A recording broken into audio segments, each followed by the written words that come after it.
everybody out there. Maria Davis here with absolutely no voice. I want to welcome MasterChef winner season 4, Luca Manfe. How you doing, Luca? I'm great. How are you? Getting better. I figured this will be comical because I can hardly talk. So everybody out there, forgive me for I my talk voice. a lot, so don't worry. Everybody out there, forgive me for my voice, but it is what it is. So Luca, there's a few talking points I want to talk about. There's no set questions, but I mean the main thing I really want to ask you is how was it winning MasterChef? It was great. I don't remember much anymore. It's been 10 years ago. So it was a great experience. I loved being on TV. I loved, obviously, the outcome. And I mean, I love how I was able to kind of change a little bit my life after that. Well, you were definitely an inspiration. I didn't see it when it aired. I saw it after the fact. Yeah. But I was watching it even though after it aired, like it was new, and I was totally rooting for you, man. I mean, I was like, here's a guy who's proven, first of all, that you're a nice guy. You gave people stuff, so that they could do their dishes. You let your food speak for itself. And totally rooting for you. I'm so happy that you won. Do you have the trophy nearby? I do. Oh, God, I got look at that. How cool is that? It's plastic. Plastic? Plastic, yeah. It's beautiful. That looks really cool. Plexiglass. That is way cool. So, actually, before we started this, I was kind of reviewing your win on MasterChef, and you made something that is freaking amazing. You made the basil panna cotta. Yeah. Is that something that you still make? I don't make it anymore. So No. my food changed a lot since then. It's been 10 years now that I kept on cooking, and to be honest, I don't like the panna cotta anymore. No? No, everybody was asking me to do it after the show for my catering. And I think I made it so many times, I just got tired of it. Burnt out on it, huh? Just moved on. I remade it maybe 3 years ago. I tried to change it. And I think I improved it very much. It's not practical for our business because panna cotta is something that needs to be done in advance and needs to set.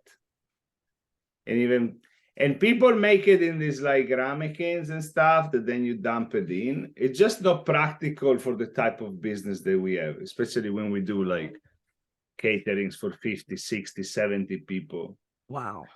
You don't want to do I mean, we do weddings and stuff. We did like parties for 250 people too. It's just that everything needs to be kind of organized, and the panna cotta just went off the menu a long time ago just because it's not practical. I liked it when I did it like 2 or 3 years ago. But again, honestly, like when after the show, everybody wanted that. I bet. And I don't know how to describe it. After a while, I was tasting it and I was like, yeah, I'm done. I don't like it. Well, it's unique. That's what's so appealing about it. It's very unique because I love basil.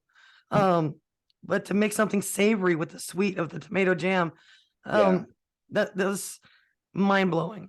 Obviously, I mean, you won. I mean, that's so cool. So, what got you started in cooking? I lived by myself since I was very young. So first time I moved out of my parents' house, I was 22 and I came to the States. But I always worked in restaurants. So when you work in a restaurant, usually you eat at the restaurant. It's family meals, or you just grab something to go, you bring it home, right? But then, you cooked in your days off, or you cook when you have friends over. But I had the fortune to work in restaurants before the show. I was a front of the house guy. Okay. So, MasterChef, you need to be an amateur cook. So nobody could have worked in a kitchen and then go in the show. Oh, But I think that being a restaurant manager, and also being a restaurant manager in New York City, and had worked in very important and fine establishment, I think that in the long run gave me a little bit of a edge, because I was familiar with a sophisticated type of cuisine and lots of different ingredients, which knowledge of what they are doesn't really transport all the time or become right away something that you can cook. yeah. You watch the show, you know that a few times I messed up. I was in the bottom. Being a manager is not the same, obviously, than being a cook. But I think that a few times it may help me a little bit. So, like, there was an episode where the kids of the judges, the children of the judges, were invited on the show, and they gave us a bunch of weird ingredients to make something. I made white chocolate millefeuille with the puff pastry and stuff, and that was like almost exactly like a dessert that we served in one of the restaurants. Oh, wow. Yeah, the short ribs, I got the inspiration from Chef Michael that I used to work with, and he had an amazing short rib dish. So yeah, but the cooking really started after the show. Wow. Yeah, my Like, cooking was at home. Like, I cooked for my friends, and then a few friends said, "Oh, this tastes very good," and I could see how much I improved. But the thing, even after you go on the show and you spend 3 months on the show, and even for me that I won the show, nobody becomes a chef after that. They all like to call themselves chefs, but nobody that goes in a reality TV show for 3 months yeah. becomes anything than what they're doing on the show, And this happens only for cooks, People that are nobody, they go on TV for a couple of seconds and then become chefs. Try to make a reality show about being a dentist. After 3 months, nobody will call you a dentist. Yeah. Well, It is, it is a different. People think, oh, now you're a chef because you won MasterChef. No, now I consider more myself of a chef, but I've been doing it for 10 years. yeah. I've been running a business where we feed people for 10 years. So that's where I think, sometimes people jump, how do you say, jump the bridge or jump the cord? I don't know. Jump the shark. I don't know.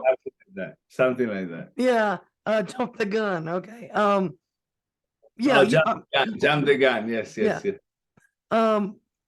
Yeah. Well, for anybody to be considered, something, there's a lot of training and work that goes into it.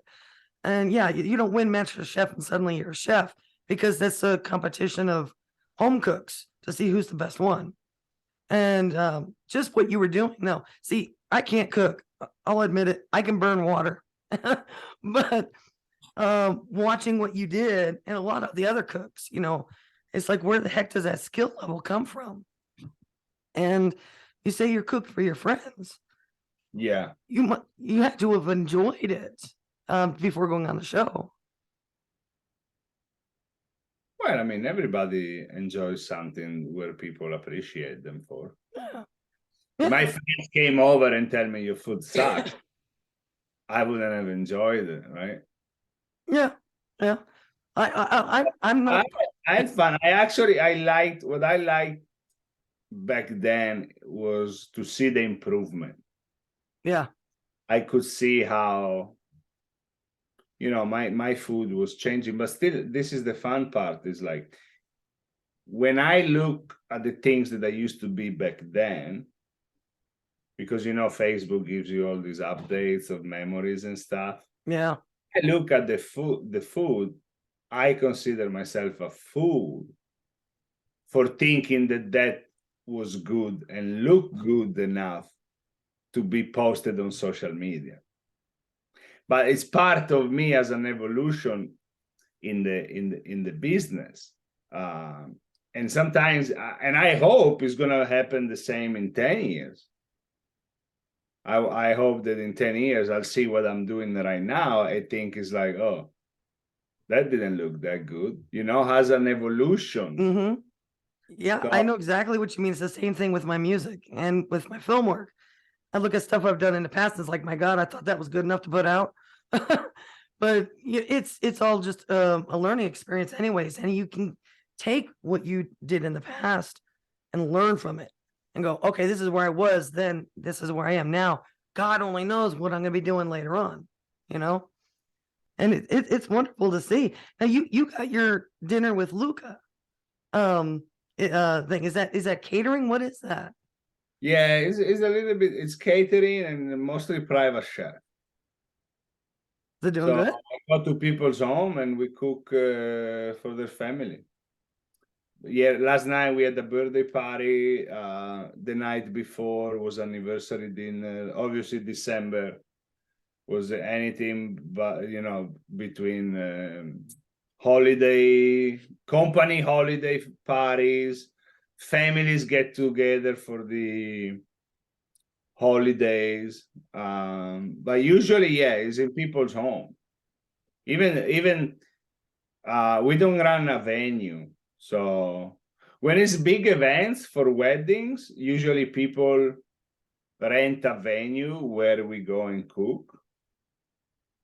But mostly are in people's home, and there is people that have like giant houses and they can host.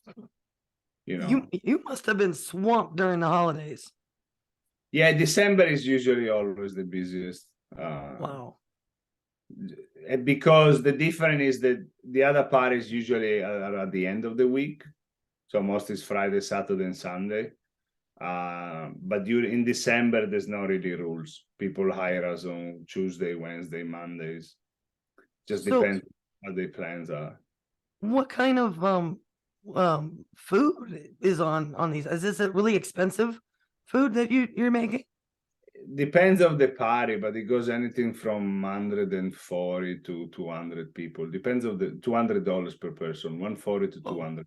But it depends on the type of menu. We have one that is more casual, that is aimed for like groups, right, family style, and one that is more sophisticated, where it's like a multi-course dinner, almost like a tasting menu in the restaurants. But then depends, we depends of the location. We have done parties where it was only like finger food, and we had servers going around. The biggest one we did was 250 people in somebody's home, but it was in summertime, so they had everything set up outside. It was on the lake. It was very nice, and that was like mostly finger food and buffet. Wow. Oh yeah, 250 sit down dinner. I would never do it. It's just not. We're not set up for that. You will need to have like a commercial kitchen and Yeah. a venue. But mostly, as I said, like they're more smaller groups. That's what we like to do the most. And because we get booked ahead a couple of months, usually we can always try to focus on those. And then, but I like, when people call me, like email me and ask me if I could cook for their wedding, I like it because it's a very special day. Yeah. And all the weddings I cooked so far, somehow I stayed in touch with their people. I mean, now with Facebook it's very easy, right? So, but I see them getting married, and then we become friends on Facebook, and then I see them when they have kids. When they have a new job. So I think that for me is very cool. It's also a big responsibility. You mess up. Yeah. the wedding day, you know, they're gonna remember that in the bad side for a long time. Where's Dinner with Luca based? So we are in the Poconos now, which is northeast Pennsylvania. If you look at the map, we are 2 hours north of Philadelphia and 2 hours west of New York City. Okay, so the Poconos. Because what I want to do is in the description of this video on YouTube, I want to put your links in there so people can book you. Yeah, but people also fly me out and everywhere. The first week of December, I was in Dallas for a birthday party. Where else did we go? I was in Michigan in September.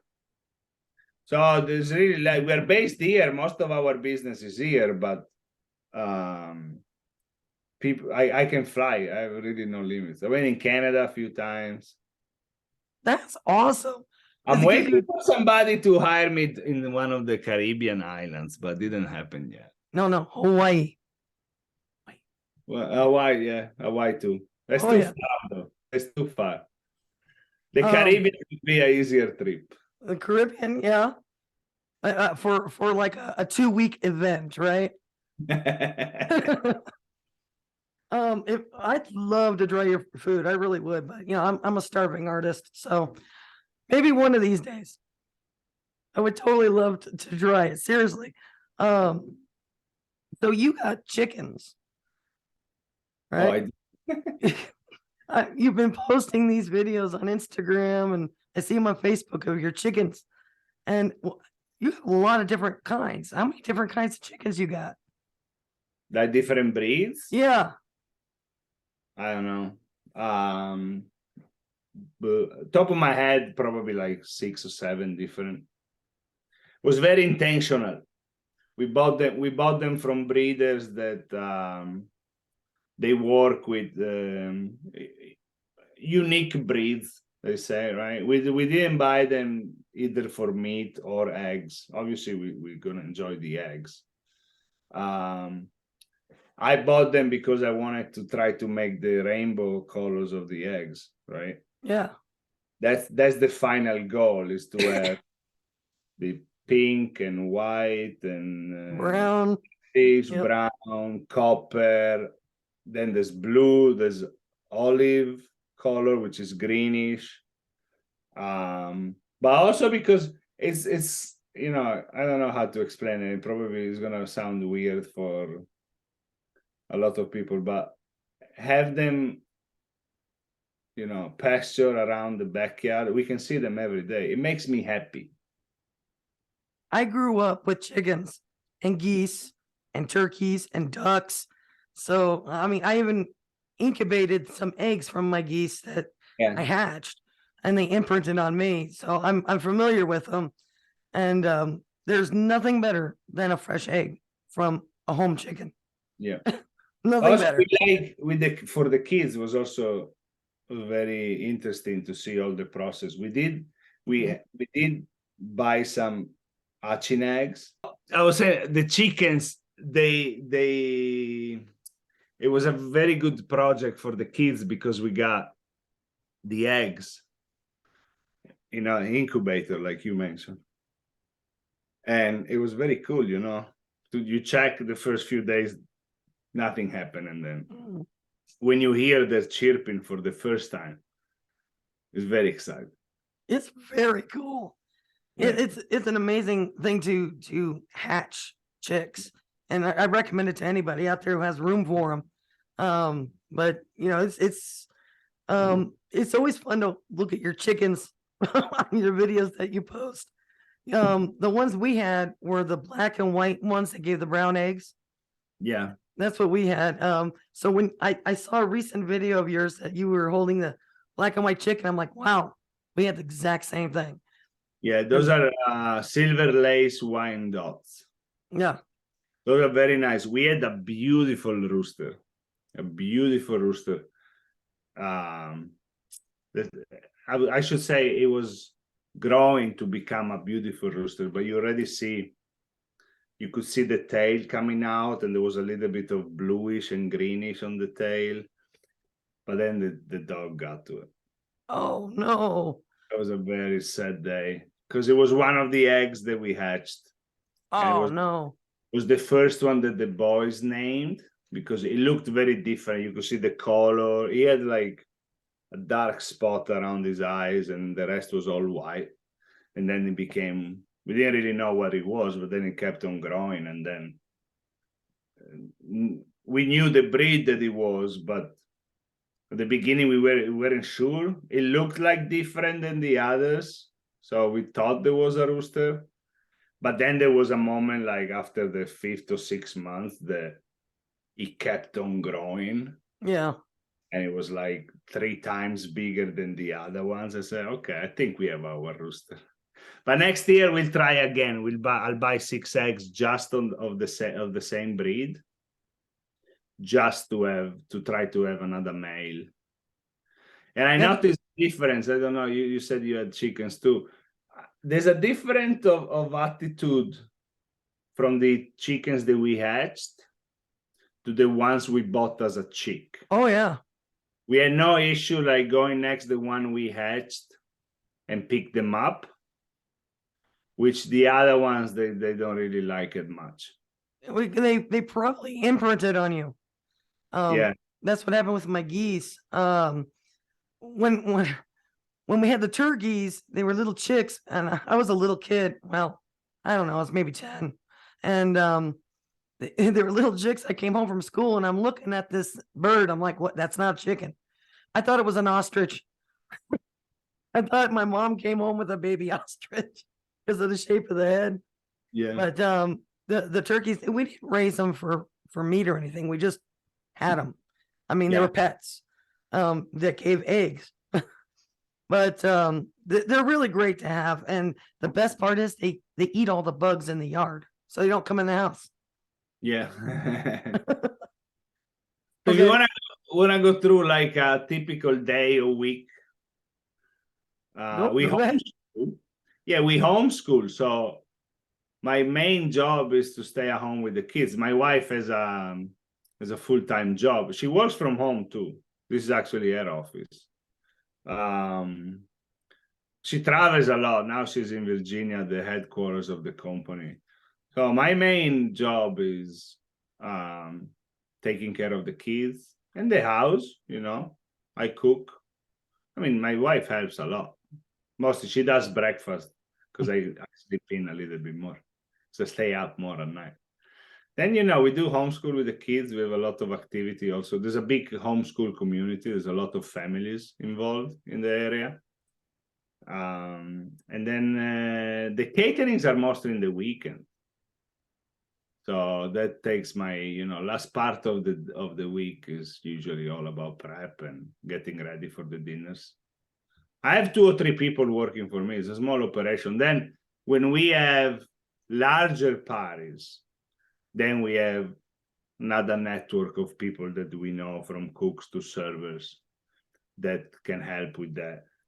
We also do online cooking classes that took over, was big during COVID, obviously. I started doing it basically just to entertain people. Everybody was home, everybody was on their phones. So I started to do just some live segments on Instagram. Mm-hmm. And I saw there was a lot of people watching, and then all right, let's try to do cooking classes. And during COVID, it was huge because everybody was home. So we could get 100, 150 people per session. Now it's more, people hire me. A lot of corporate events.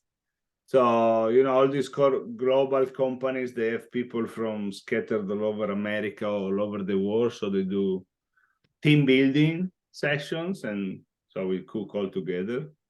Or people do it like for birthday parties, anniversaries, People are also hiring me to do sessions, I don't know, with their loved ones that they never cooked before. You can do six section, 6 classes to learn different things. And then we do, and then I do a lot of content creator for my social media, but also for other companies. They hire me either to develop recipes or do cooking videos. Now everything is video. What you did, I think it was Instagram, you posted it, where you took all those cherry tomatoes between 2 plates and just took your bread knife right through them.